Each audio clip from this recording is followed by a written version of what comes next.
This is on, literally. Guys, students, colleagues, thank you for coming. And but most of all, thank you dearly, Jimena, Colin, and Alessandro to make it all the way west of the Palmetto, wherever you're coming from, New York, Miami Beach, and the ocean, most probably, as usual.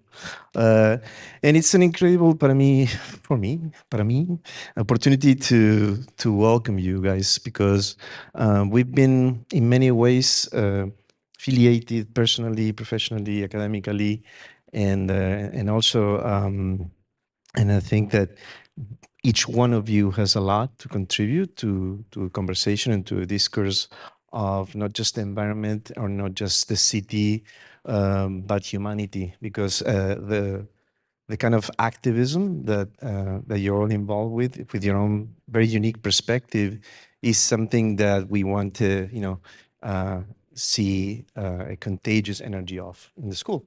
And we've been at it for a while. I know for sure. I've been collaborating with Colin under the Colin influence. Working on studios with master's project students, dealing and understanding the life, a very long life of coral reef, and how we can help and how we can envision creative opportunities in engaging with that. And I think at that, Jimena is the absolute leader and queen, leading the Reef Line project for a while now, with a master plan by OMA, by Shohei Shigematsu, working with you, which is an incredible thing and pleasure for all of us to that project is going to become real. I hope so, and that we can contribute to that at FIU, both from sort of an inspirational point of view and a literal institutional point of view as well. And this is a sample today. And Alessandro, what can I say? It's my dearest friend, Alessandro, who's also a great inspiration. It's great when you work with somebody as partners in and out of projects, and someone that you can say you're proud of and that inspires you, your thinking and your work. And that is the case with Alessandro, who in the previous the Architectural Biennale in Venice, he was the curator of the Italian pavilion and has not stopped ever since. The energy keeps moving and grooving and making things happen around the world.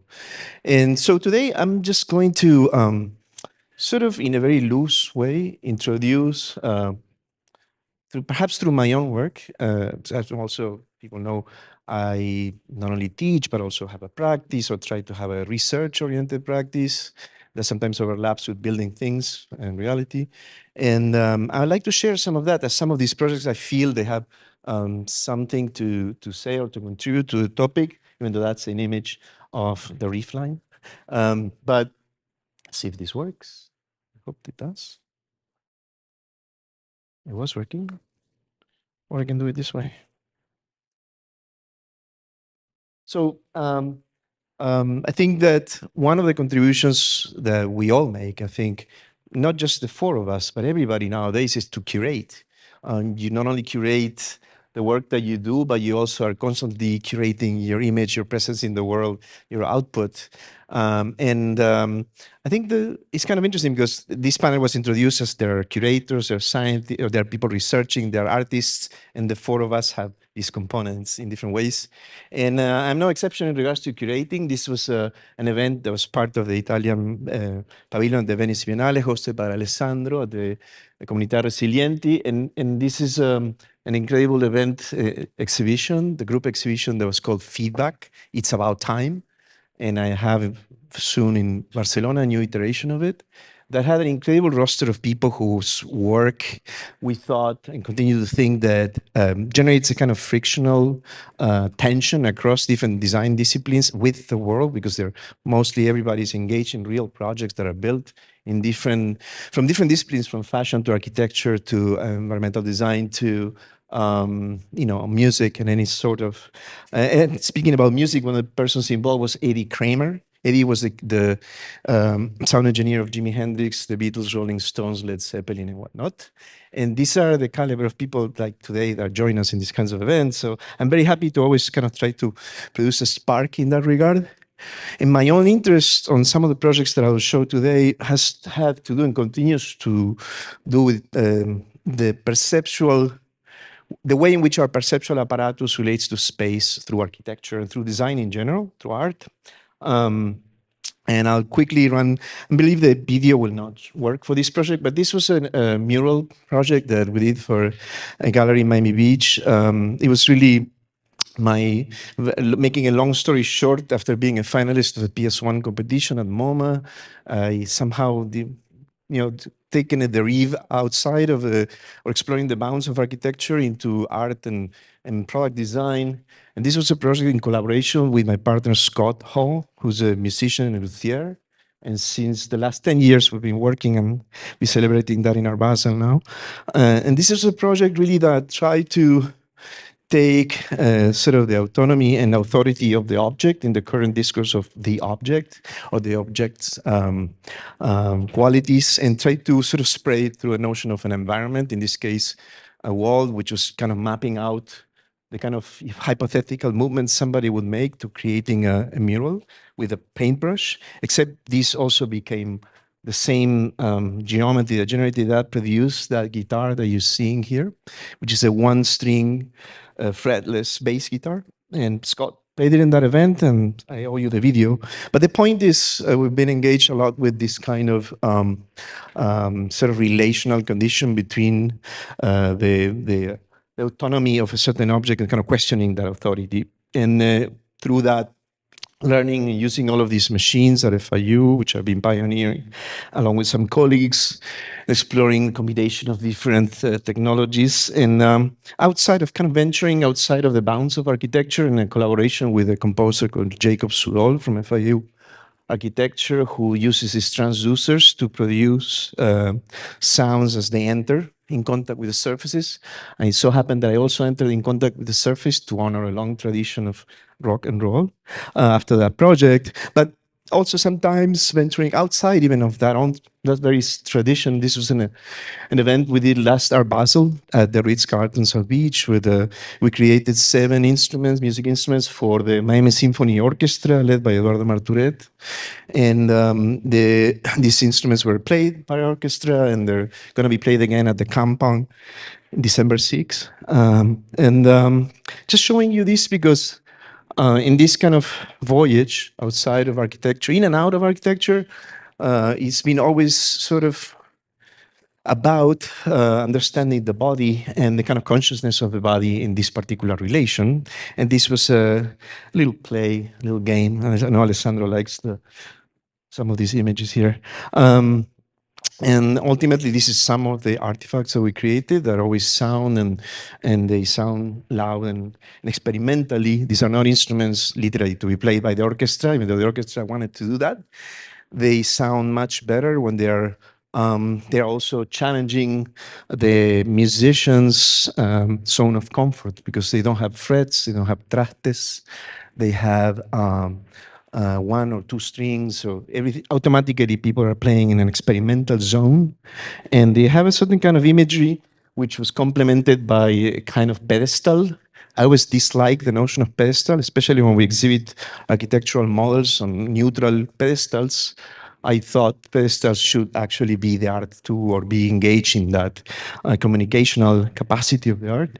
I have through several images, so I'll move through. This was at the Ritz-Carlton entrance, and this is previously produced for the Formula One event of last year, and then got used in our Basel again.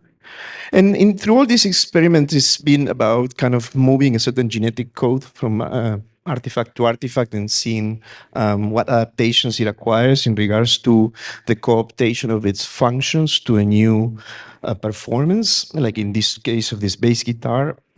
And ultimately, it's just seeing the whole array and seeing how that DNA is transported piece to piece with slight adaptations, which have to do with the necessities and the constraints that we love. We crave constraints because they help us shape what we're designing. And even that pedestal continues developing further and further, and the whole pedestal becomes an instrument. In this case, a zoo, which is a version of a Japanese koto, but vertical, also trying to question that heritage.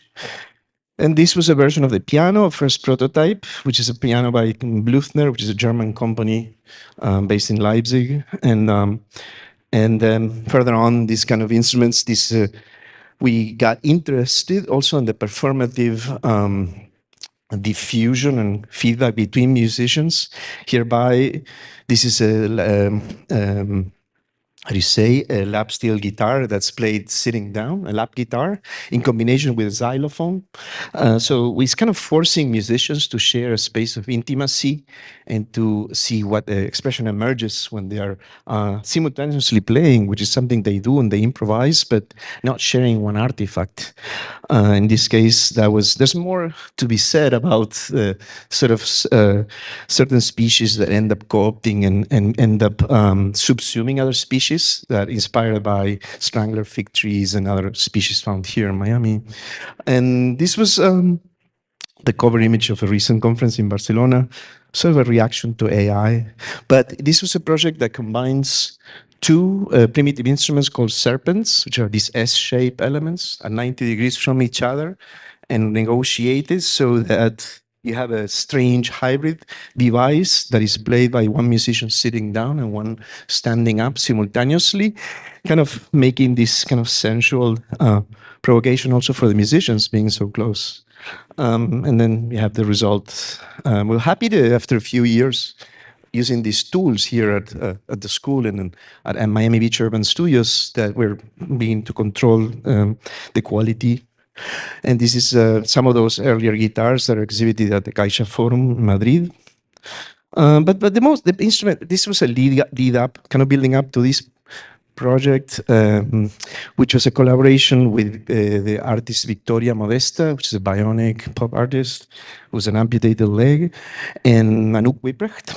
And these are these beautiful ladies, incredible ladies, are examples to me. And Anouk works in interactive fashion tech devices, and we created a spectacle which was firstly played at the Moore Building a few years ago, and then at the New World Symphony here, in the New World. And we really did not, firstly, we did not want to do a new leg for Victoria because many artists have done that. That's not what we did. But we created a sort of sonic bustier, a bustier that has interactive system and triggers in these kind of tusks that she has in front of her body.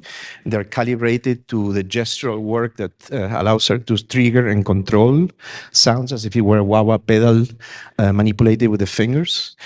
But the cool thing was how actually these ladies said, "We love this architecture project of yours. I want it on my body." And how do you do that? And it was very, it was against everything that I always believed in, like not respecting the capacities of each bound discipline. And in this case, it totally worked once we began to explore how that interface should be and what kind of functional cooptations should happen, and taking advantage of elements that in architecture were more neutral, but in fashion were more productive. And this is based on a project we did in Lincoln Road for the Wolfsonian Museum, with a hypothetical pavilion in Lincoln Road, which accommodated a little performance area in front of the fountain, series of spaces, and some sonic towers. And that project never happened, but we enjoy seeing its afterlife, this upcycle, like my fashion design daughter says about these kinds of cooptations. And you can see the scale, what people look like, and see if this video will play. This was very exciting because we were discovering how the kind of pillars of what would be a church normally, and then all of a sudden can operate at the level of an exoskeletal torso device, right? And they say the body is a temple. I'm not sure what this body is, but it was very fun to do it. And Victoria was ultimately complimented, and it was very satisfying to contribute creatively to strengthen what anybody would understand as a lack or as a minus condition, not having a working leg. And all of a sudden, one can contribute to strengthen that. And we ended up designing also a new leg for her with an accelerometer that would measure her movements in space on stage as she was dancing. So taking very fragile, very limiting condition, and turn that into an asset, an opportunistic situation for expression, which I think is what we need in many ways. And just lastly, these two projects to lead to the next. This is my first collaboration with Alessandro Melis in a project for the Bienal de Arquitectura de Buenos Aires in La Usina del Arte. And this was sort of, what do you call this, urban living lab of sorts, which is part of a series of investigations of Alessandro into environmental systems that are able to constantly monitor and also enhance and highlight certain very fragile organisms such as slime mold and crickets and cockroaches. And I promise you, this has nothing to do with the elections in Argentina right now, but this was for Argentina, and there's limited options at the moment. And that was an installation by Alvaro Sisa, and at the end was our central piece, part of this group exhibition called Feedback. Yeah, we have some cockroaches and crickets, grillito de Argentina. And there was some series of interfaces that as people approach, they will fake crickets, but also real crickets doing their thing. And we have a system with Arduino sensors and triggers that would move the water from the bottom tank to these two biomes where these creatures existed, while at the same time, those two oval windows in the back, which had slime mold, were fed the necessary humidity and temperature to sustain the livelihood of the slime mold, which forms these incredible patterns. And this is the works of Jimmy Gyokche-Panar, Alessandro's former student and our collaborator. And there was also a farm that would ultimately you would need to replace and continuously keep the system moving and grooving. And lastly, this is more the area of Alessandro, so I'll skip, but this was in the Italian pavilion. I sort of had the chance to collaborate with Alessandro on this installation that we're seeing firstly in its first version, as it was on the backdrop, was again a mural, a three-dimensional mural, because it was at a time where it was very difficult to make all these large exhibitions travel across the world. And lately, then that project sort of, we took it outside of the wall at some point so that it could exist as a freestanding spine. And as you see all these gray areas, they represent many windows with slime mold. So it's a larger farm in a way. It also has a lot of spiky things that are enigmatic. That's because we were trying to work with this very notion of redundancy and junk in biology. So there is really no junk, but actually it's all taking advantage in certain functionalities that seem to have no purpose at the beginning in some creatures. As they acquire their full conformation due to some external pressures or needs for a fish to accelerate to escape a predator or things like this, these fins that are not fully completed, when they're fully completed, in the case of this project, they form these fully formed windows. And I love doing windows. I can do windows all day. So this project was this very complex assembly, freestanding spine. And you can see we found some use for architecture theory books. And it was actually installed firstly at Miami Beach Urban Studios, and that's ultimately the piece with all its functioning system with controllers and Arduinos that again maintain and monitor the necessary conditions to support these very delicate life forms, which was the sole purpose of this project. And somehow we always managed to slip in some musical instrument or other, it seems. In this case, it's kind of like more sort of jungle style, where the guitar ends or starts, or where the art starts or ends is an unknown quantity. And the mechanism had these water tanks with pumps and valves and things to move the water up and the humidity. And ultimately, this project was shown in Venice in the form of a large video as a companion to Alessandro's installations at the Italian pavilion. But it was also, we had some events here, which were a lot of fun. And this is my dear friend Pablo Fedele, who's going to play again at the Kampong. It's December 6th. And thank you. That's all I had to show today. And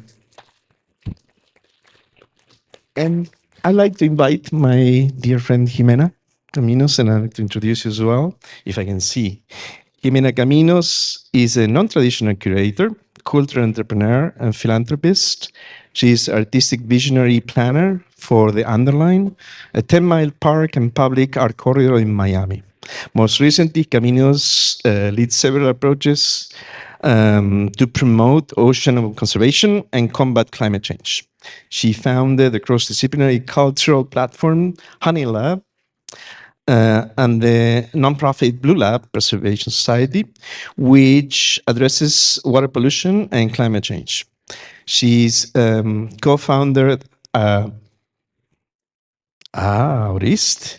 Aurist, a new blockchain technology for social good, and advises Climate Coin, a carbon trading cryptocurrency. And she's the founder of Reefline, a 7-mile underwater public sculpture park of Miami Beach shoreline opening very soon. Previously, Caminos was artistic director and chair of the nonprofit Faina Art and partner and chief creative officer of the Faina District Cultural Corridor in Miami Beach. Jimena, thank you so much for coming. Hi, thank you. Maybe we play the video. We have a 1-minute video. The sound is a little high, no?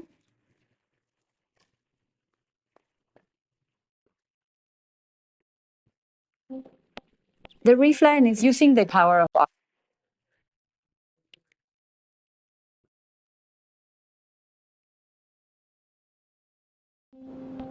The Reefline is using the power of art to bring people together to solve the climate emergency we're living in right now. The Reefline is a series of underwater sculptures that are artificial reefs and perform as marine sanctuaries.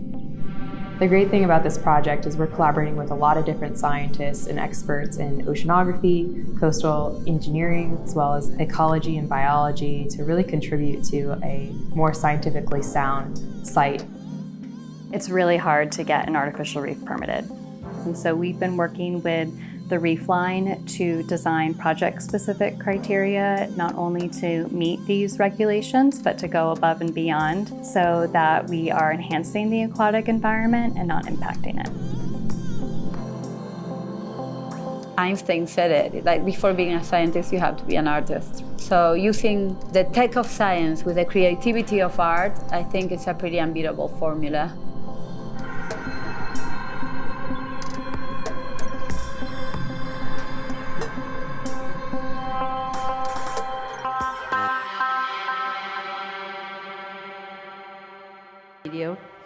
So first of all, thank you, Eric, for inviting me today, and Alessandra and Colin, my beautiful co-keepers. The Reefline was conceived with Colin, actually.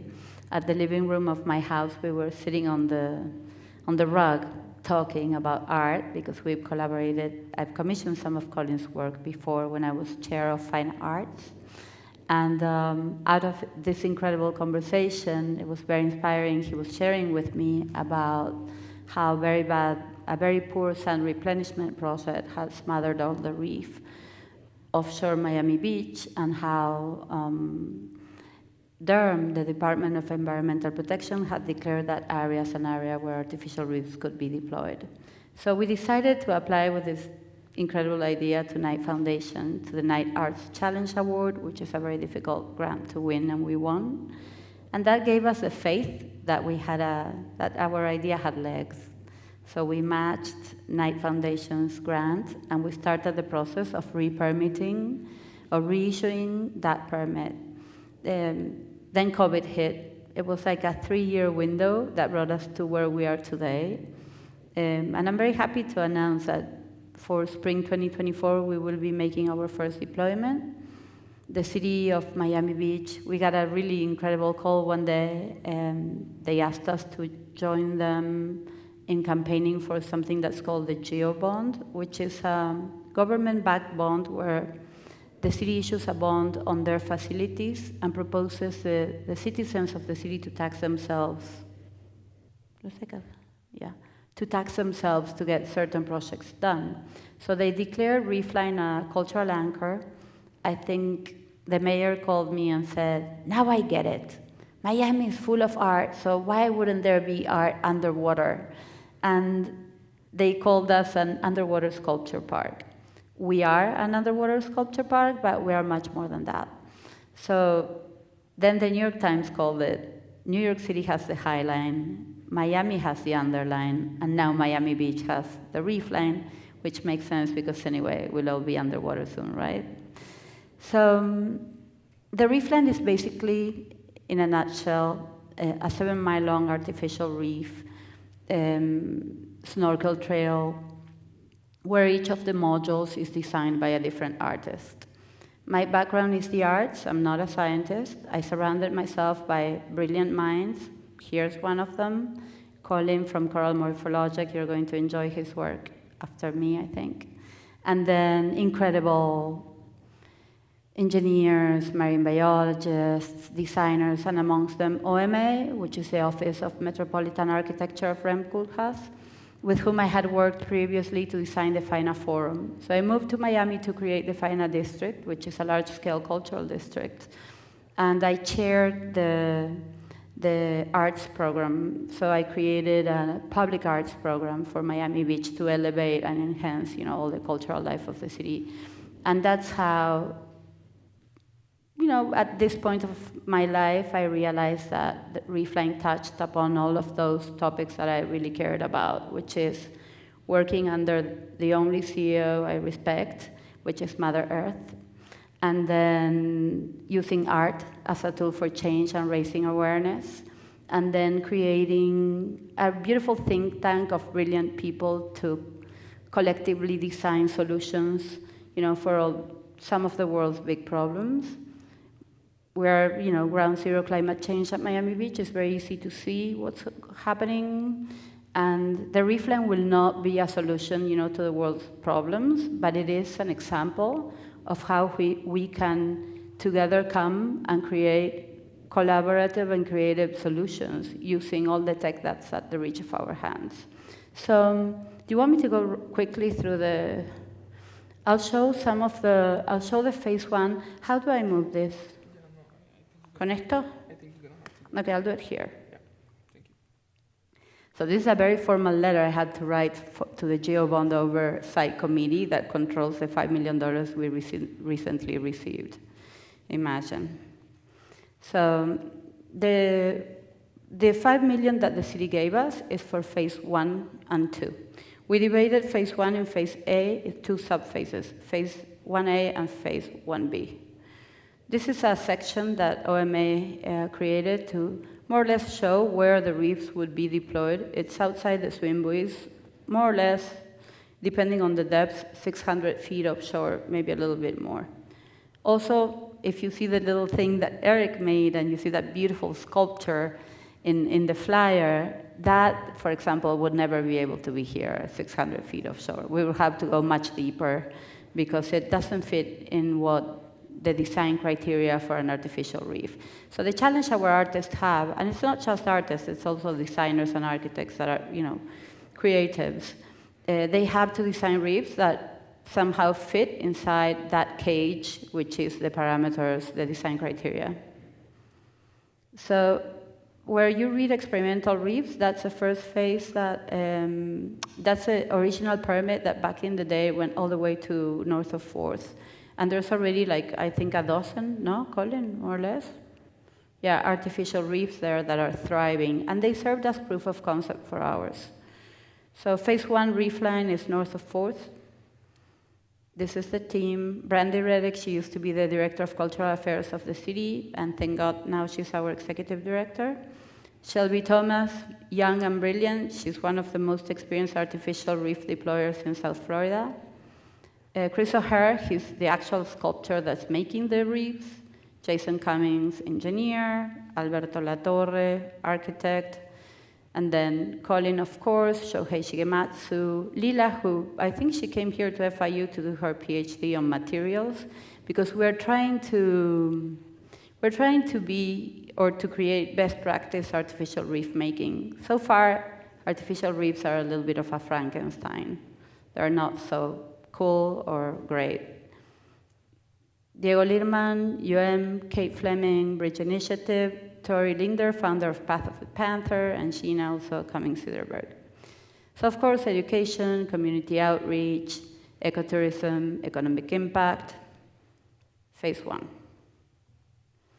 So concrete coral, this is an installation, it's 22 cars, it's a traffic jam of eco-concrete cars by Leandro Ehrlich. Leandro is an incredible contemporary artist. We created already something similar to this on the beach, the size of a football stadium, 3 art basels ago. They were made of sand. And it was Colin's idea actually to give it an afterlife and make it the first deployment. So here they are.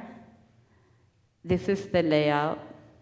And they're pretty complicated. They're like 12 tons each. This weighs 368 US tons in concrete. We tested them in the hurricane tank simulator at UM, so, category 5 hurricane, 1 in a 500-year storm for stability. This is Leandro. He recently had an exhibition at PAM, maybe you saw this swimming pool there. And then phase B, Petrok Sesti, he's a dear friend. He managed to scan, it seems like a blue whale, like in pristine conditions, washed up, I don't know if it was in New Haven or in which state in the US in the Pacific. And the school, the paleontologists, they managed to grab the heart and scan it and make a perfect 3D print. So this is the heart of the biggest mammal on Earth, the heart of Okeanos, which is a Greek god of the oceans. So it was too small, and I told Petrok, in the ocean, everything looks even smaller. So the original size, you see this guy down there is looking at, that's the original size, 101. And I asked Petrok to blow it up ×3 for the deployment. And then this is a great friend and a Miami Art World darling, Carlos Betancourt, an amazing artist. The idea is kind of like the tale of Hansel and Gretel, where the brother and the sister, they walk to the witch, and she teases them like throwing candy in the pathway. We want to tease our snorkelers, sprinkling the reef line with these marine habitats which are starfish. But at the same time, we want to tease the audience and with the brass that doesn't, rust, the navy brass, the naval brass. We want to tease people to support stars and buy stars. So it's kind of like the Walk of Fame.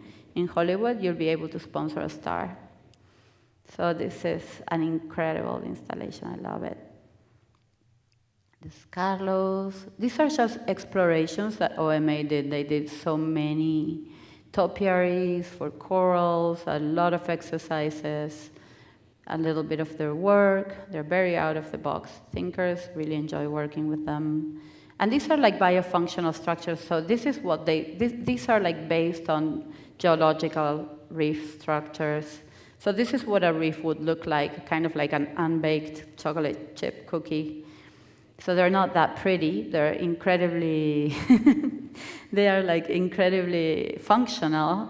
But we thought that adding the layer of art could really tap into the public sentiment and make like the first of its kind artificial reef offshore. You can swim to it. It's right outside the swim buoys.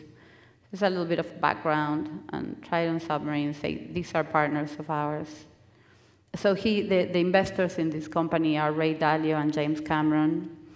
These are very safe submarines. And although Reefline is not very deep, they're excited about people being able to see it from within these vessels. So the second phase, we have to start permitting. And what we want to do is a call to artists. So it will be an open call. We're creating a small, like a jury, and we will launch the open call at some point next year.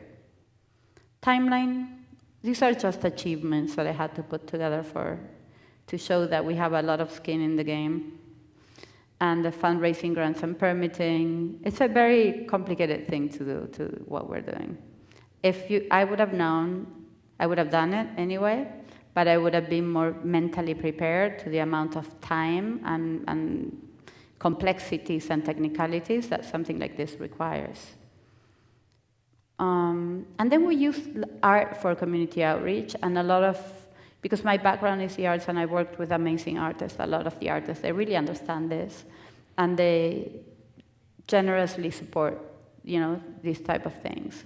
So we've created a lot of community outreaches. We've invited Dr. Sylvia Earle, who's one of our champions, to speak at Aspen Climate Ideas, and we just, every time we can, we're just, educating or creating significant things to raise awareness and to engage people and donors.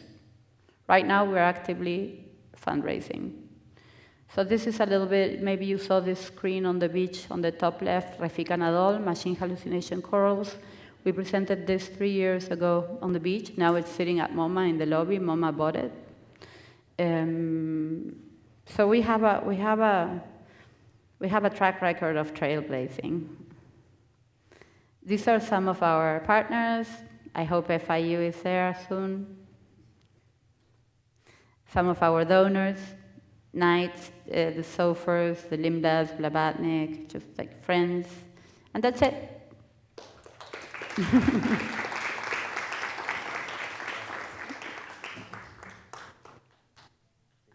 You're welcome. We'll have a conversation later, all of us, but at the moment, I'd like to invite Colin, and I could try to read what it says here. Colin is amazing. Just simply synthesize it. But I can say the Coral Morphologic is the leading creator of innovative underwater media, chronicling Earth's imperiled coral reefs. Coral Morphologic was founded in 2007 by marine biologist Colin Ford and musician J.D. McKay in Miami. And actually, my daughter worked a little bit with them this summer, which was fun. Yeah. It's a multifaceted platform for the development of symbiosis between humans and coral. Coral Morphologic's unique methodology blends science and art in a way that enamors popular culture with the beauty of coral while inspiring the next generation to restore the reefs and protect the planet. Coral Morphologic's artwork is informed by a scientific mission to document aquaculture and protect Miami's land and the world's coral. They hypothesized that the coral pioneering onto the seawalls of Miami hold the keys to understanding how reef organisms worldwide will adapt to human influence in the 21st century. Coral Morphologic is currently working with researchers from NOAA and University of Miami to understand how these unusually resilient urban corals, as they call them, are able to thrive living along the submerged edge of the highway connecting Miami to Miami Beach. Key to this work is the Coral City Camera, an underwater camera streaming from the urban reef ecosystem along Port Miami. By providing the public with remote access to Miami's aquatic life, Coral Morphologic aims to generate environmental awareness of and civic pride for the city's remarkable marine biodiversity. Thank you, Colin, for joining us. Yes, thank you. Thank you for having me. So my name's Colin Ford. I'm the co-founder of Coral Morphologic.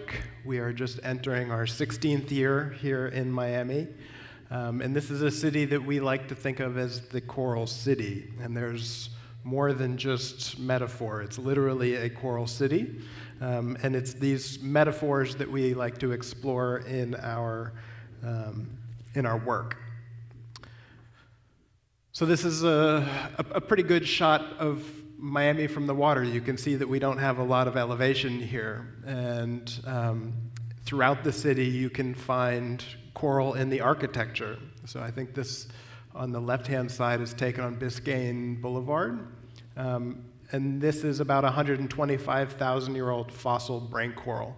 And this is, of course, where Coral Gables gets its name, because this was used in the original architecture of the city.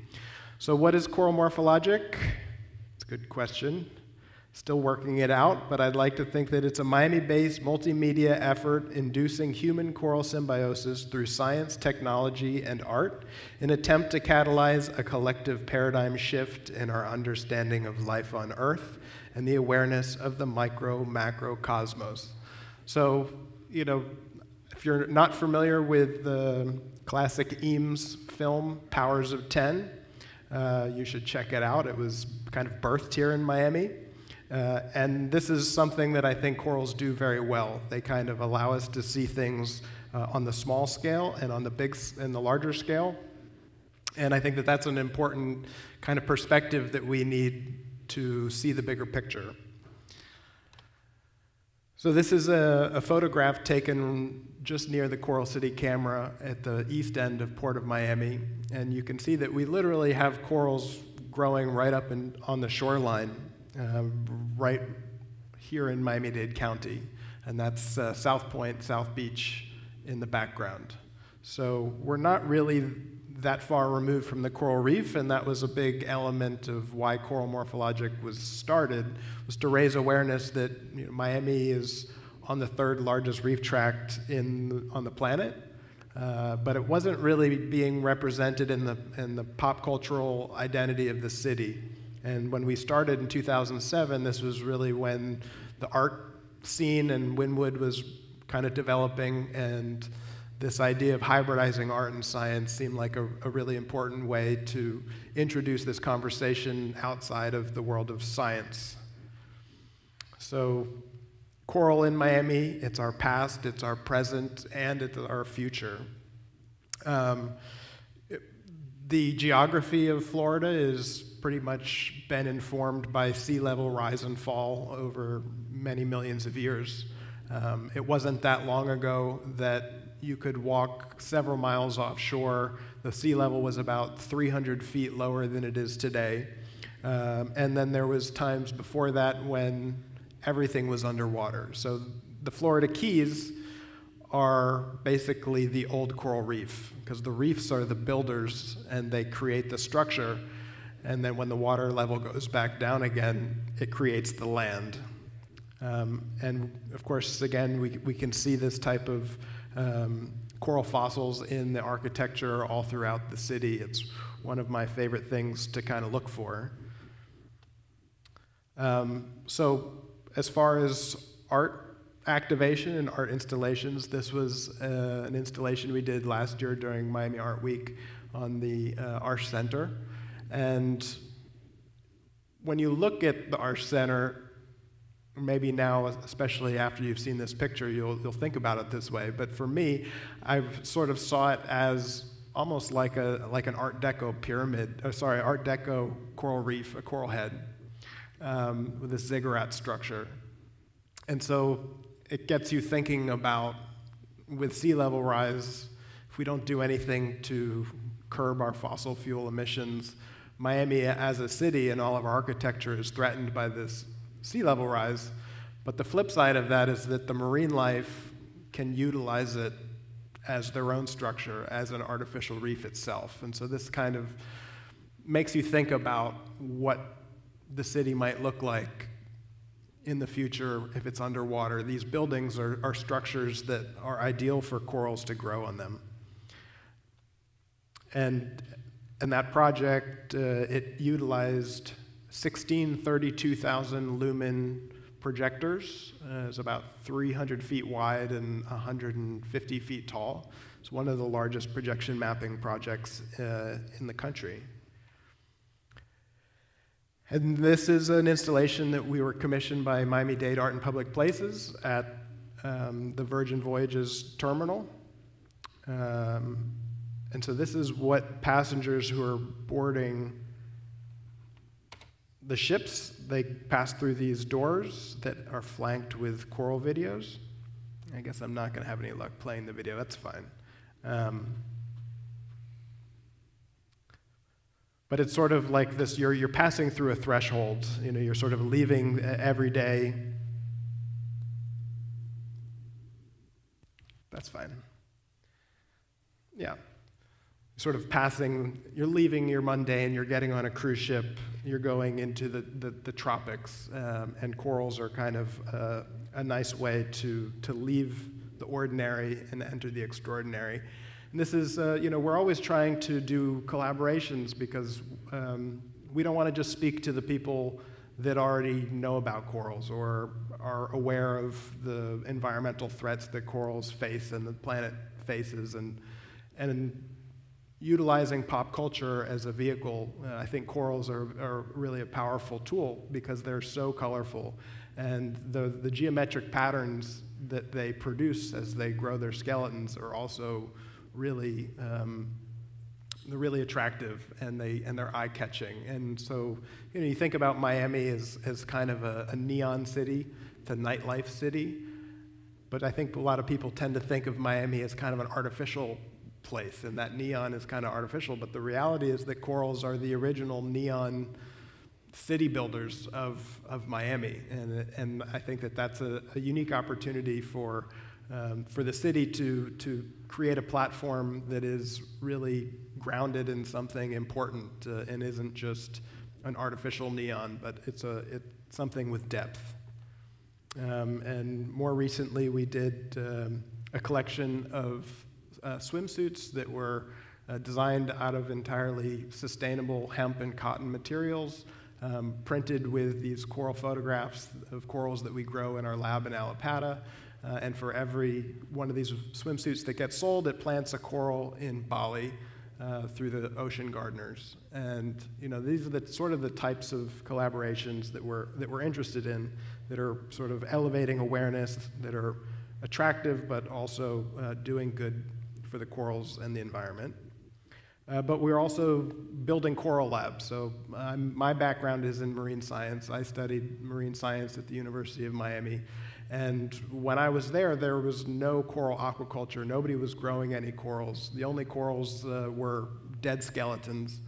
And I was very surprised to find that there really wasn't any work on coral aquaculture. So I set up the first coral aquaculture systems as an undergraduate at the University of Miami, and have taken those skills and now we try to bring them to places that need coral restoration and land-based systems. So this is a system in Punta Cana in the Dominican Republic, and this gentleman is the president of the United Nations General Assembly, who happened to be there, and we were able to show him this coral lab. And he's from the Maldives, which is, of course, another nation that is incredibly dependent upon coral reefs and tourism, and also susceptible to sea level rise. So this is a global challenge that we all have a lot of similar things that aren't just applicable here in Miami, but really all around the world. And there are multiple coral cities around the world. Miami, we like to think is the original coral city, but there are other coral cities: Hong Kong, Singapore, Sydney, Dubai. There are a handful of them throughout the world, and we'd like to create a network of these coral cities that all support similar projects. So to kind of give you that 100-mile vertical view, it's always important to remember where we are. And so, Miami, we like to think we're tropical, but we're in the subtropics, but we have a tropical environment here because of the Gulf Stream, which is bringing warm water from the tropics. And with that, it brings tropical marine life and coral larvae. And in the city, that current is able to come in through the two cuts that we have into Biscayne Bay. We have Haulover Inlet to the north, and we have Government Cut to the south. And this is the Government Cut here. So, if you've been to South Point Park and you're looking west, you see the Port of Miami. The cruise ships go to the north, and the cargo goes to the south, and Fisher Island is on the south side, and Miami Beach is to the north. And it's important to remember that, Miami, for the most part, a lot of it is created. It's artificially man-made. A lot of the islands, Star Island, Hibiscus Island, the Venetian Islands, they're all dredged up out of the mud of Biscayne Bay. And of course, you can see that the Port of Miami is missing in this photograph. So the Port of Miami was really only developed about 45 years ago, 50 years ago. And you can imagine the amount of just different stressors that we've put on the local environment, which in my mind has sort of made Miami a laboratory where we have this intersection of nature with cities. We're the only city in the United States that is bordered by national parks on both sides, which is something we should be proud of. And so the Coral City Camera is the project that has been taking the most bandwidth over the past 4 years. And it's located at the east end of Port Miami. This is the pilot's house. This is the pilots are actually the ones that go out and pilot all of the boats into the port, both the cruise ships and the cargo ships.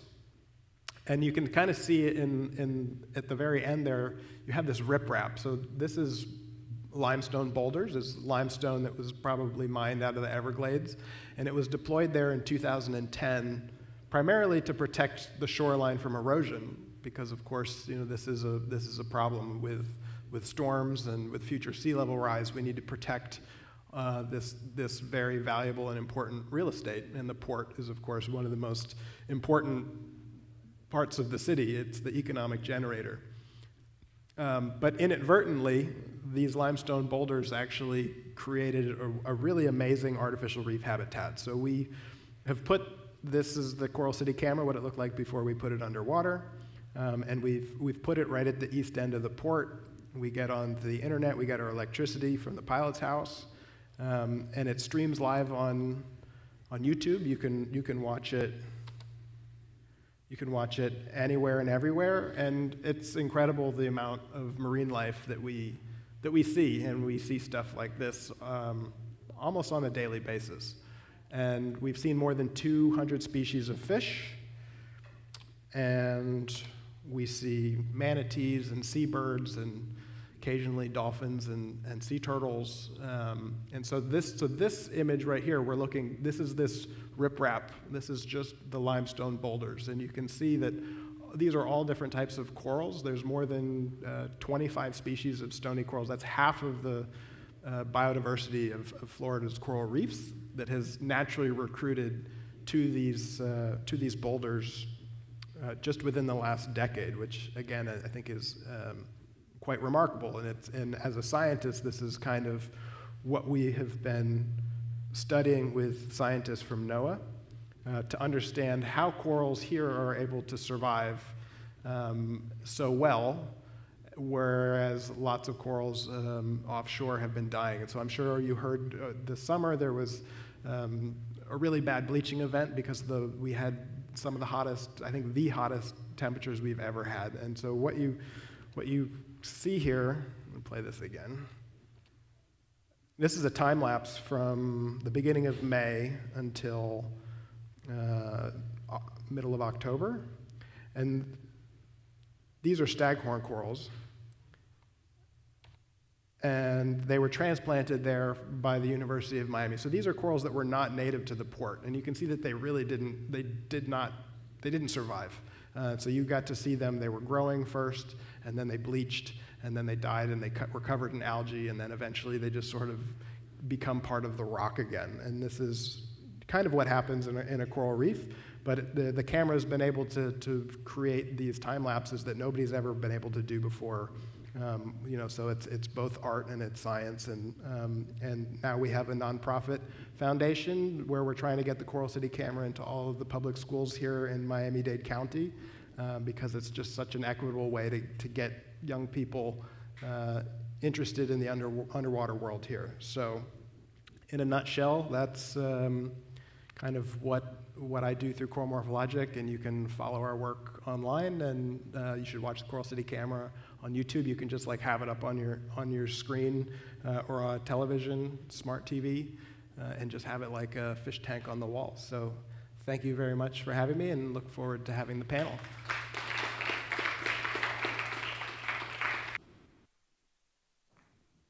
Yeah, Colin is being very humble. He hasn't shown us today the extraordinary artwork that is both cultivated but also captured in the coral morphologic think tank and as well as in the submerged world. But I'd like to invite you guys to join me here and we can have some conversation that'll trigger.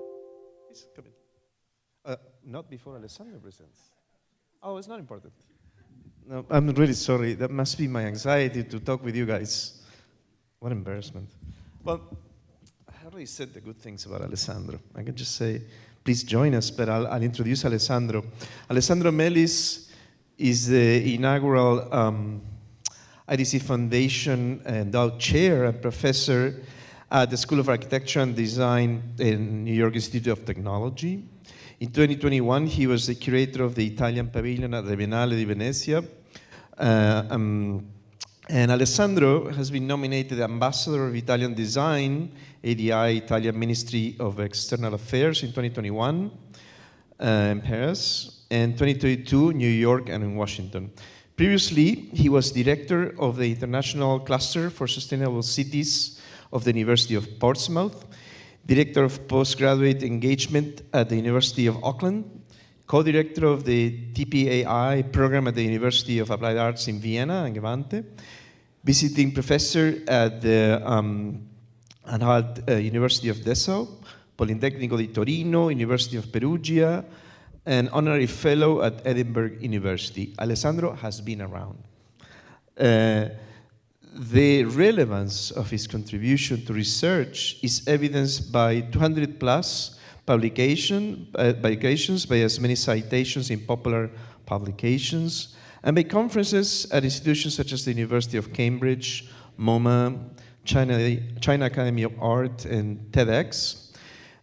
Recent monographs of his work include Alessandro Melis' Utopic Real World, Inventing Drawings, published by the Editori, and Heliopolis 21, published by Skira Editori. And let me just add very informally that the way I met Alessandro is admiring his extraordinary hand drawings, which are very, very inspiring. Thank you very much. Does it work? Gracias. And sorry again for... No worries, no worries. Actually, thank you very much for having me here. Can you hear? Sorry. It's okay? Okay.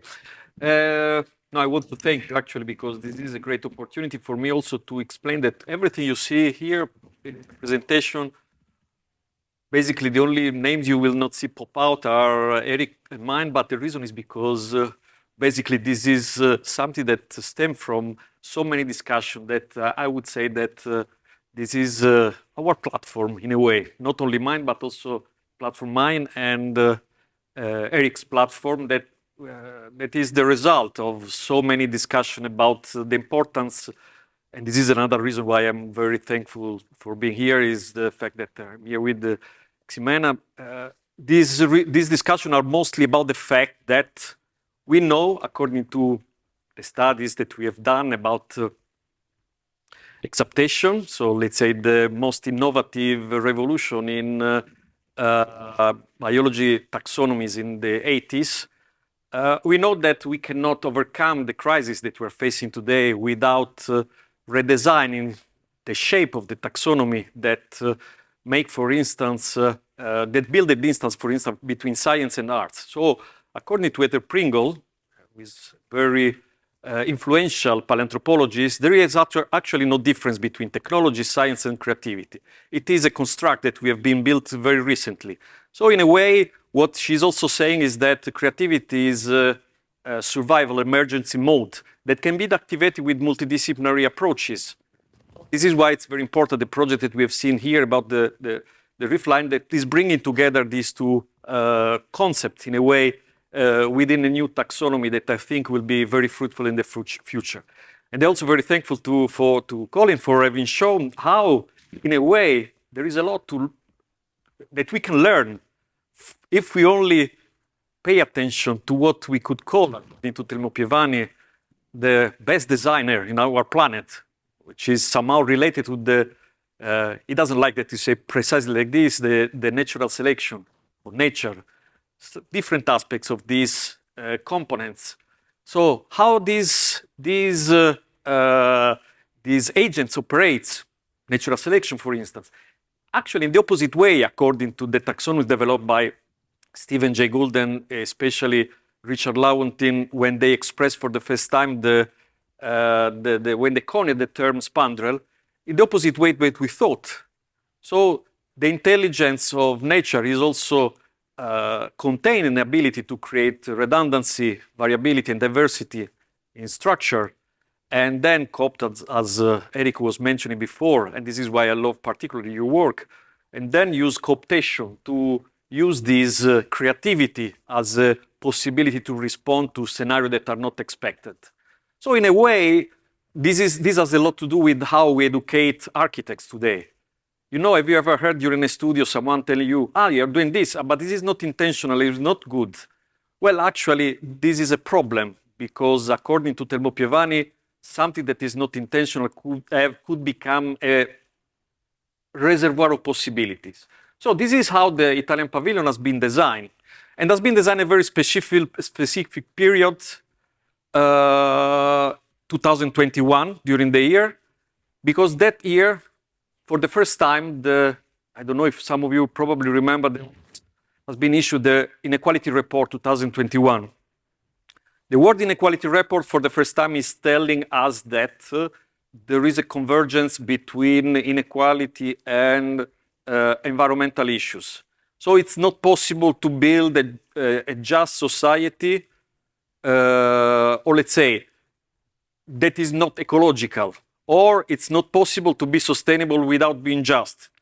There is a logic, it's not about ethics. It's about a sort of design intelligence that belongs to nature in some way. Of course, nature doesn't care about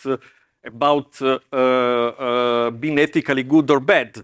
But the point is that this is a lot related to how we intend the community and how we intended creativity as a collective act. And this is what the Italian Pavilion was aiming at, creating something which is called resilient communities, because it's starting thinking how a community can become a collective platform for creativity and how to use this to create architecture or design object that can be intrinsically ecological. So the first act of this design was to consider the possibility of functional computation as the driving force. So everything that you see in the pavilion is actually deriving 2,000 square meters, deriving from the pre-existing structure from the art pavilion 2 years before. So all the idea was to create a sort of a program that could bring together, as you can see from the logo. The logo, this is what is intended to bring together the presence of humanity, of the community, intended as an artificial entity within a discussion about renegotiating the balance with nature. And nature, in this case, as you can see, is represented with something that is not necessarily reassuring or comfortable.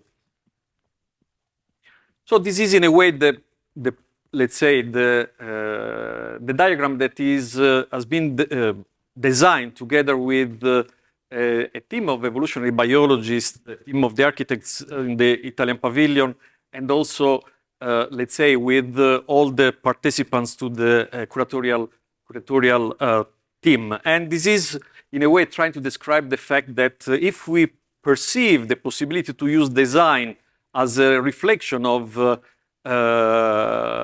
evolutionary pattern, we have to step back from the idea that there is a sort of linear progress and start intending the idea of evolution as a sort of dance. So less a race and more a dance in this way. So let's take as an example this first installation, which is called spandrel. Spandrel is the term that has been coined by Lewontin Gould to express these creative structures that don't belong to the field of adaptation, but to the field of exaptation, which means that they create opportunities. So in fact, this has been designed for completely different purposes, and then in collaboration with the Botanic Garden of Padua, this became a seed bank for edible plants, extinct edible plants. This is also now part of the collection of the Botanic Garden in Padua. The whole point of the pavilion was, again, not to, as a sort of collaborative platform, was to bring together different forces from different fields of arts, but also stakeholders, decision makers, and partners from industry.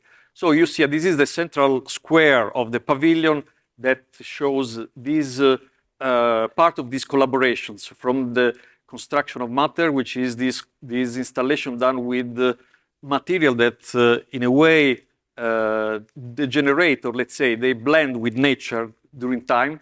You see the robot that has been built by the Sant'Anna University that have been used for disabled people in the center of Peccioli. And other piece of art that, of course, I don't need to go into detail, because I think the main focus is to understand that all these prototypes, these installations are in a way really working. So more prototype than installation. This is mutual aid done by Peanut together with the botanist Stefano Mancuso. And this is an installation that shows how you can see here on the top left through the screen that is mirroring the data from the sensors that are embedded in the installation. So this system can create is an air conditioning and exchange of air system, just using plant as part of the activation of these climate microclimate transformation. So this one is a project is called Jericho. Jericho is a rover built like let's say like a hypothetical terraforming machine. Hypothetical, but as I said, also functioning. In a way, all the project is trying to bring together the complexity of the climatic issues that we are facing, and also try to show that in this moment, specialization is not necessarily a positive approach. There is the need to have a sort of integrated, holistic approach, to have a clarity of the fact that we are doing, on one side, we are proceeding ahead in one side, but not going backward on the other side. So the idea of the southern part of Italy, under the pressure of desertification, can be analyzed through this machine that this is actually working in Sicily in this moment. And this machine, through the sensor, is completely autonomous, and with the sensor and actuators is able to analyze the soil and in a way enrich the soil, and using these panels to stay always active. The idea of the Italian pavilion, that is intended as a community, cannot be reduced to the only, let's say, moment in which the pavilion has been built, but has been thought as an activator of other initiatives globally. This one, for instance, is one of the installation of the Italian pavilion that actually has not been built in the Italian pavilion. This is built in Cameroon, and this is called the Warka Village by Arturo Vittori. The idea was, okay, we have the possibility to invest. What if, using, of course, all the digital instruments that we have, we represent what we can do? The Warka Tower is a system designed by and licensed by Arturo Vittori, and is able to collect water using low-cost textile, and basically capturing the water that is present in the air. And this water can be collected and can be used both for the needs of the inhabitants of this new village and for the cultivation. Here you see an installation done by Nicolo Casas, which is about collecting with the Parley for the ocean. The installation in this case has been done using the plastic collected in the ocean by Parley and converted in a structure. In this case, what I asked is called plasticity. What I asked Nicolo in particularly was to create something that has all the projects that you've seen are done in that way, that it's not only visually, of course, pleasant, it's not only an installation, but has certain technological characteristics like the structural strength. So what you are seeing here is an installation, but you are also watching a potential column for an existing building. Same like in this case, this is done by the University of Auckland, and this is representing the possibility to build a pavilion using, in this case, recovered timber from social housing in Auckland. This one is a special material. The only one that existing, as far as I know, in commerce is a ceramic that, in this case, has the capability. It's an active surface, able to reduce 95% the presence of virus in that area. It has been tested for COVID and for pollution. This is part of the collaboration. All the pavilion has been designed also for let's say, be welcoming different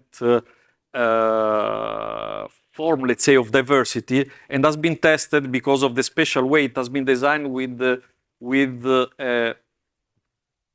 an avatar in collaboration with the Italian Institute of Technology.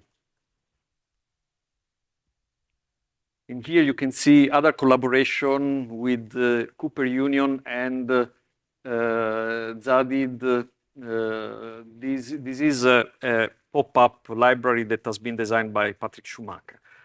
Coming back to the part that has been designed more specifically as a consequence of the research that Eric and I have been doing in the past few years, here you will see what the reflection of the Borboleta installation in the Italian pavilion, again in collaboration with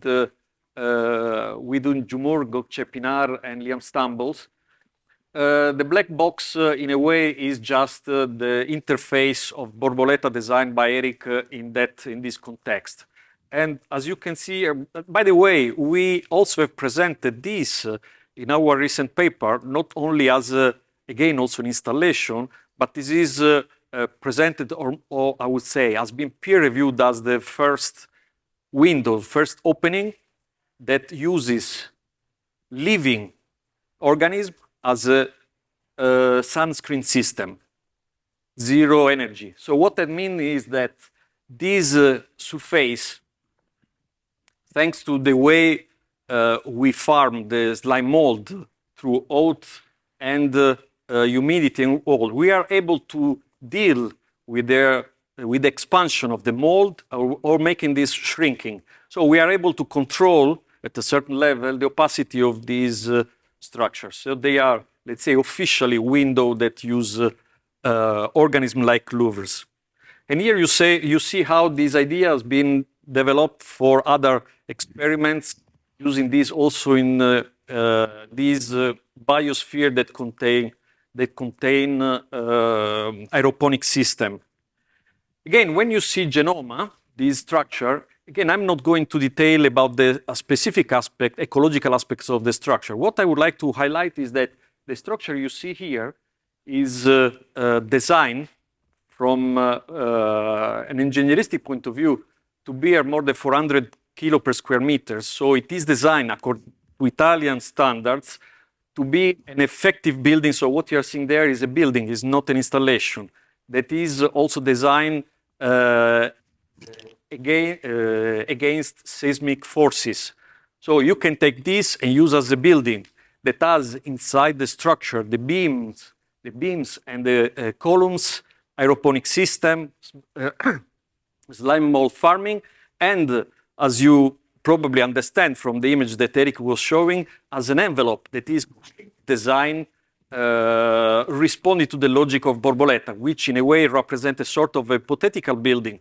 So we are very proud to showcase this in this way, not as something that is as a theoretical base, as of course a significance in terms within our environment, but there is a spark of a possibility to do really intrinsically ecological architecture if we want to.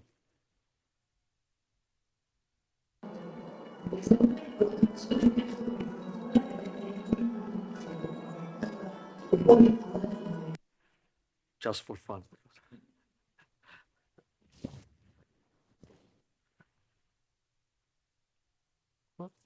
Just, I want to show just, okay. What is happening? I have to do. However, this was my last, sorry. Maybe.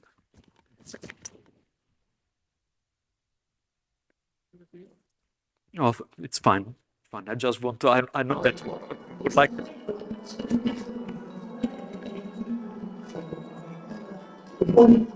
See there in the back, part of this idea in the section, again, as I mentioned before, Eric was copyright.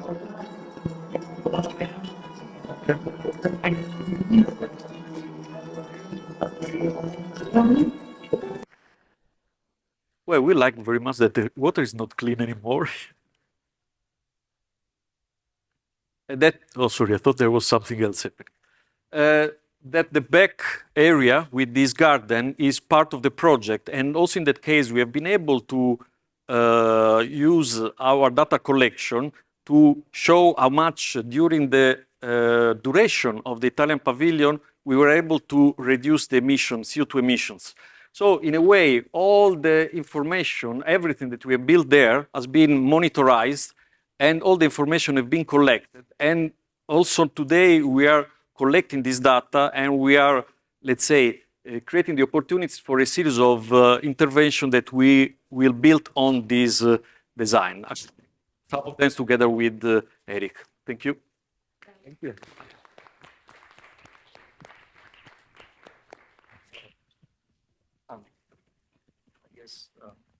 Now we can come in. Join us here.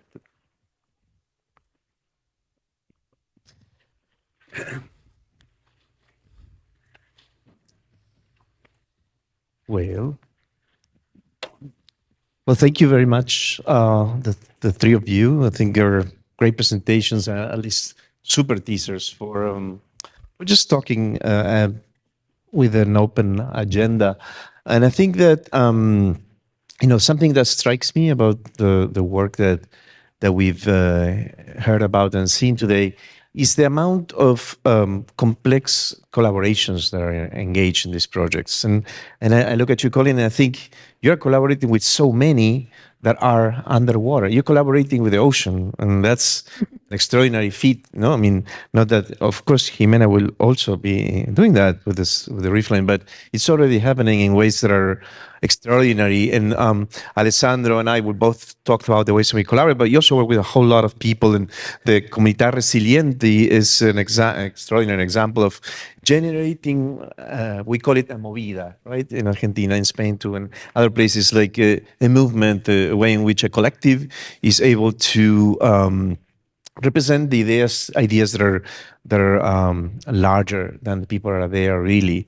And in the case of Jimena, I remember when we were a few years ago, we were also trying to engage with the Reef Line and through our students, something that I've done with Colin many years through our master's projects dedicated to exploring the world and the environments of the coral reefs. And you were explaining to me the meaning to you in a very Argentinian expressive way about what this project means. Is a legacy project, you said. And I'm like, yeah, legacy. And I kept thinking about this word, and it's a legacy project for you, and it's a legacy project for the city, for the humanity, for the interest that we all share as designers and as thinkers and as people of sensibility, most of all, to engaging, right? To becoming aware and I also think of just a leader of this initiative who's, as you were expressing it before, how many different people, how many different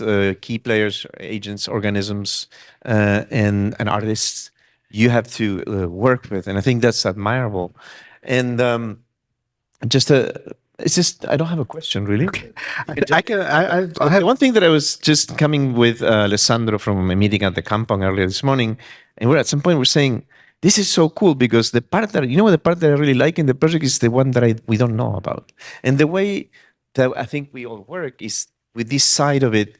I want to ask maybe what provokes you of this unknown. You face it every day, even though you know a lot about the water, and you don't know what the hell. But this project is going to be extraordinary, right? So I mean, it's open to comment whatever you like. Yeah. Well, I think you touched on a really important part of what inspires me from corals and the coral reef environment is that there's a lot of symbiosis going on, which is, the synergy of 1 + 1 = 3. And corals they're the first real estate developers of planet Earth. They're community builders. And so I think one of the reasons why like a project like the Reef Line works so well is like Jimenez comes from a background of community building and placemaking. And that's kind of what corals do underwater, and that's what she was already doing above water. And so to kind of, something I think about a lot is as above, so below. And you see these metaphors embodied literally on the coral reef. And so to think about corals being community builders and how something like the Reef Line can add so much to the community, bring more people into the community, generate an ecotourism destination, but ultimately bring people from all different types of backgrounds in the same way that corals bring fish and turtles and all different types of marine life because it's such a vibrant community. And that's something we can learn, I think, and as architects, you can think about. Because it takes a community to build something great. I really like what Colin is saying. The other day, I was thinking, like, what's the equivalent of symbiosis in society? And it's empathy, And it's something that I think we're losing, and we see it all over the world, and not towards ourselves and our peers, but also towards the planet. Like the lack of empathy between us and our environment is shocking. And I think that Reef Line kind of tries to bridge that with art, which is a good way to tell a story.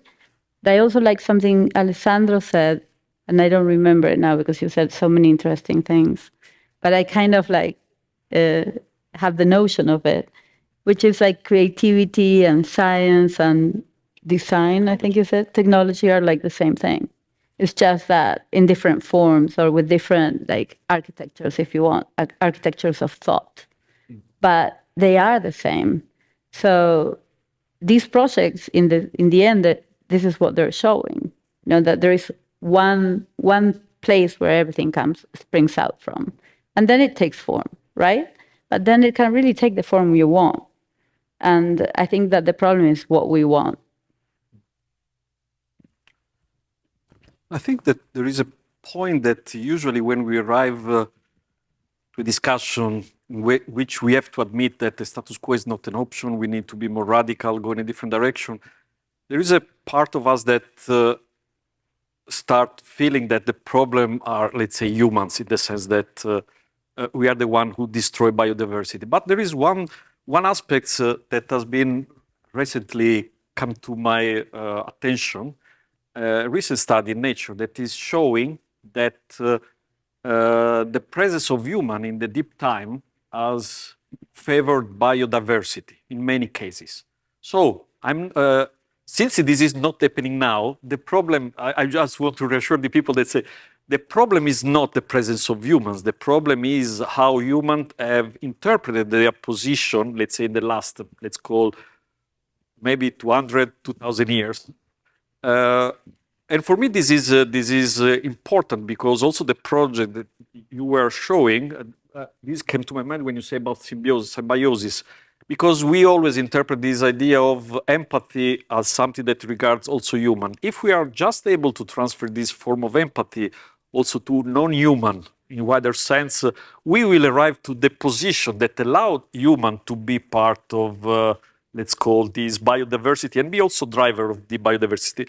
This is your field, so you probably know more than me. But I like the fact that this doesn't push human back from this position, because when you start the discussion, oh, maybe you are the problem. So if without human, the nature will flourish. But actually, we have in history in which humans have been able to make nature flourish. So I think that this is in a way encouraging, if we want. So it's a problem of paradigms, how to put ourselves not as an alternative to nature, but there is a metaphor used by orthodox evolutionary biologist called Thomas Huxley, that said humans are playing on a chessboard, and the other side there is nature. Nature is very fair, but is playing his own game, and we are playing our new game. Well, now today we know that the position of evolutionary biology is a little bit different. We are all sitting and making movida, dancing on the chessboard. This is, I think, something. We're still at play. Yeah, and I was just thinking, one thing is for sure, none of you are the problem. That's for sure. And I think that especially because I recognize that in the projects that I see that you engage with, and I have the pleasure also to collaborate with, there is a very clear interest in not just thinking as something as sort of course, the mission of trying to strengthen or augment the kind of biodiversity of those capacities, but there is a very clear interest in producing creativity and so sort of sparking creativity. And I do remember, Jimena, your comments on the works of students working in coral reef, but these things are show me a piece that is about art, that this is great, everything is okay, but this piece has to express something more. And as an action, as an investment on human effort, that's a cultural transmission that is important. So I think that in all these projects, I also find that as a common thread that is very important. And I can also express from my point of view, as I was showing, projects that are on the reef from architecture, but I'm the son of architects in Argentina. Maybe you don't know, but my parents did a lot of those huge housing projects that were done by competitions in the 70s, and they are extremely complex examples of biodiversity and also of segregation. And when I approach with Colin, firstly, in learning a lot through Colin, the problem of coral reefs with the students, and as we approach any other aspect of nature here, as Roberto well knows, I think that the thing that is really humbling is beginning to think, to begin to look at the space and the dynamics of architecture with other eyes that are, if possible, non-human. And I think that is an incredible mind-opening capacity and an opportunity to think of architecture, to think of urbanism and the social plays that are in action there from that point of view. And I think that, or at least to think of, secondly, as humans participating also in these kinds of structures. So that's something that I also want to offer as a throw the ball in your court. To get back to what we were saying about humans and nature, and kind of how for so long we've positioned humans above nature, and clearly we're all a part of nature, and it's actually comes from the scientists studying corals that realized just how important the role of microbes are in evolution and life. And I think the last few years have really hammered that home for us as humans, just how much chaos a new microbe or a virus can create in the world. And microbes do things good and they do things bad, and it's usually at the root of a lot of evolution. But this is what connects us all. If you get to the microscopic level, we are covered in microbes. And what used to be the metaphor of, trusting your gut or having a gut instinct, now we know through science that this is actually a literal metaphor, that much of our brain is mitigated by neurotransmitters that are made by bacteria that live in our gut. And this is what we see on corals. And we turn the microscope around on ourselves and we realize that we're not really so different. We are a community of life, and all life on Earth is just, we're sort of leaves on the same tree of life. So we're not above nature, we're a part of nature. And I think, just kind of recognizing that takes a huge step forward to then realizing that we're all in the same fishbowl together. And the air that gets too hot or the water that gets too polluted is something that we all share as a problem, and therefore we need to work together to come to a solution that's not just good for humans, but for all life, because without healthy coral reefs, the rest of the planet also has big problems. There's something that interests me a lot about that. And if you ask yourself, the question, then what is the smallest thing that connects us, like the micro, but at a societal, at a society level? And if you think that the built environment today weights more than the biomass of the planet, which is insane. And then talking to Lila, who's a material expert, she's an architect who's a material expert.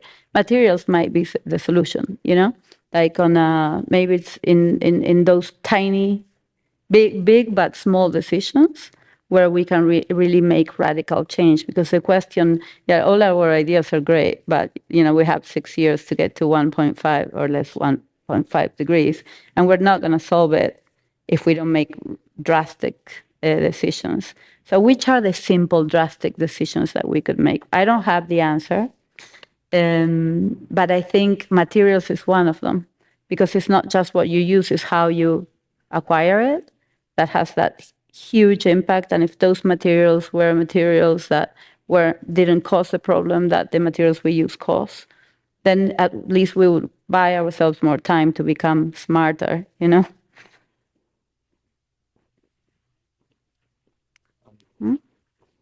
just want to ask you, think about this. But she's doing her PhD on materials. It's very interesting. Hi. Actually, of course, I believe in materials going to change the world, especially in the age of AI. That particularly, like half of my students actually switched to study computer science after they study architecture. It's like we are losing to the digital world. At first, like we were all panicking, like, oh no, nobody's going to study architecture anymore in the future because everybody is switching to the digital world. Everything happens much faster.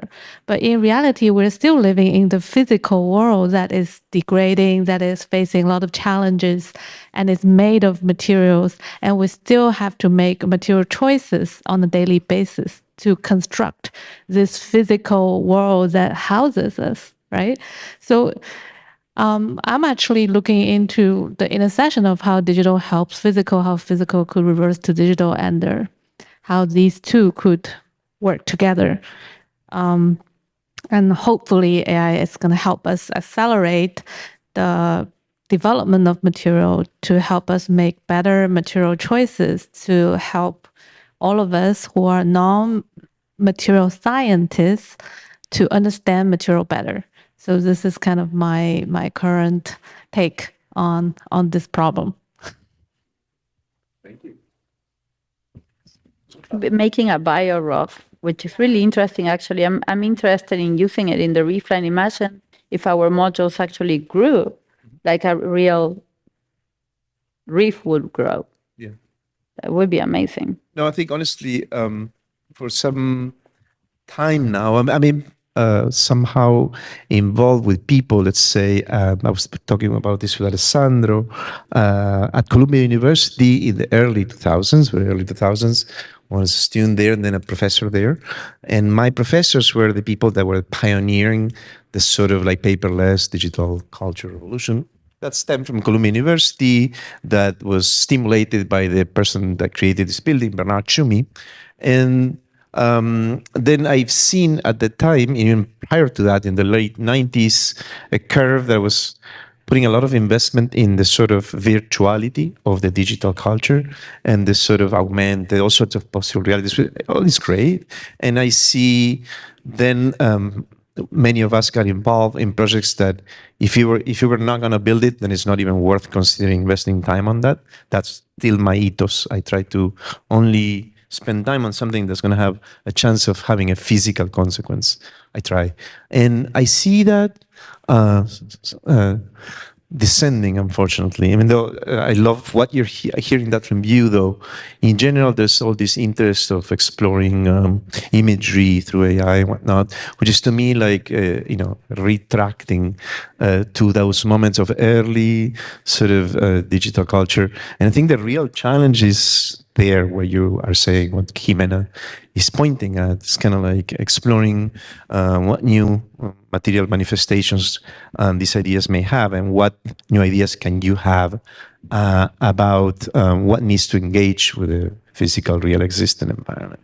I think that is to me, it's also, I coincide with that. So with Elias, I would like to open the to questions that you may have.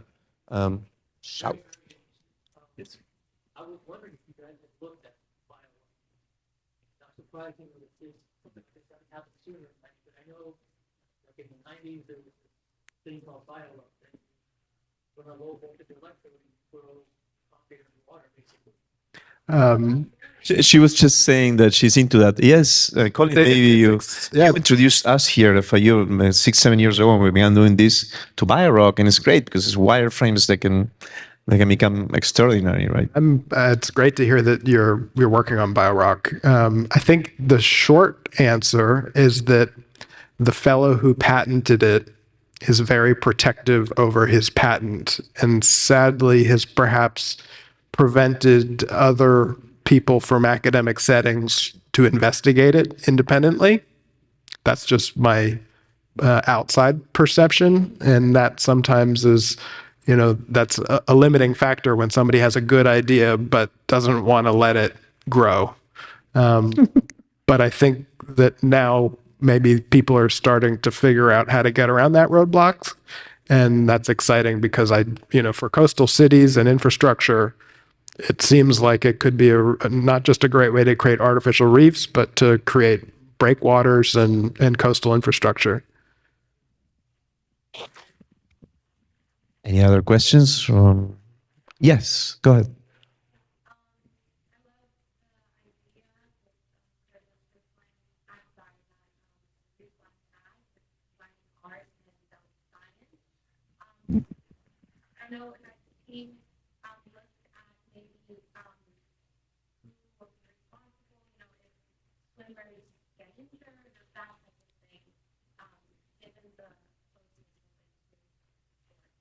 Of course.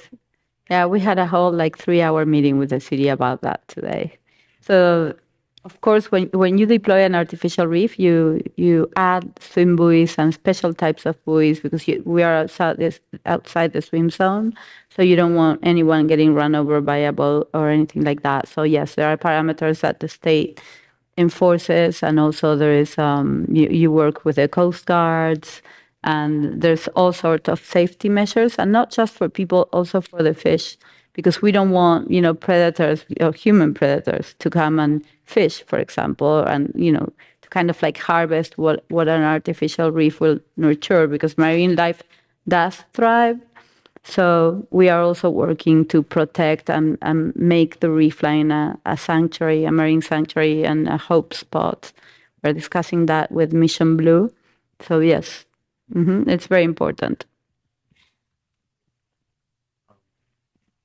Any more questions? Most welcome to ask now. And it should be mentioned that Miami-Dade County has the oldest artificial reef program in the world.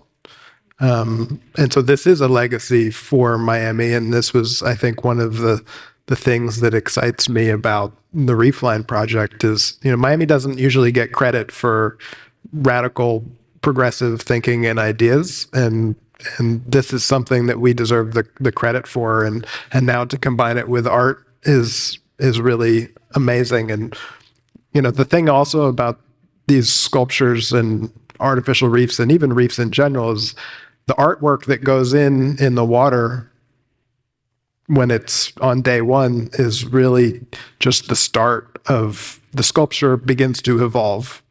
So it's a living artwork, and there's corals that are going to grow on it. There's sponges, there's other marine life. There's also going to be erosion that takes place, and we're going to have a patina on these sculptures. So it's something that's going to evolve over time, and that's also a really fascinating part of the project. Well, that's partly the unknown. I mean, when we all try to draw this, cute, amazing, extraordinary forms that are gonna house these things, it's very hard to envision them with that patina.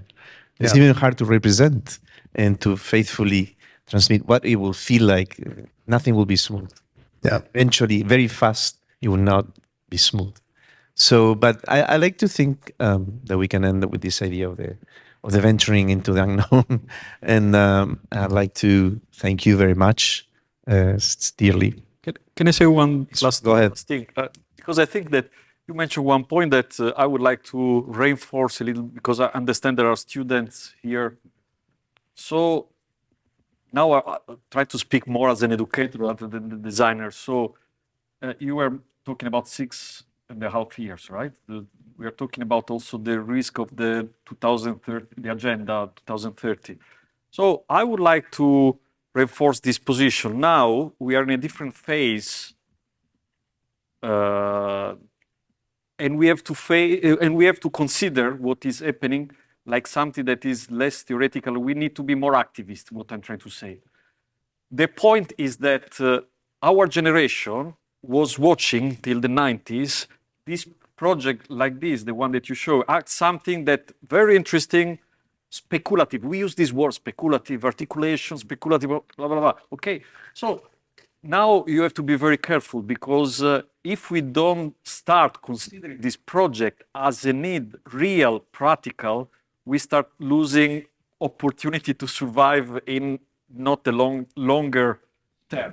So what I'm trying to express is that there is an inertia in our society, and also in the way we teach architecture, that bring your perspective in a way that see certain things that are unconventional, or what is not building construction as a different, let's say, as something very speculative. I know that it's probably obvious, but I would like you to start considering these things as real and something that we have to do in the next 10 years, not after. I'm saying this not because you are not seeing this way, but because I can tell you that my generation, we are lost. So we are the dinosaur, and we see these things still in that way. This is why probably you notice that I was insisting, oh, this is possibly, can we do this tomorrow? We need to enter in this logic.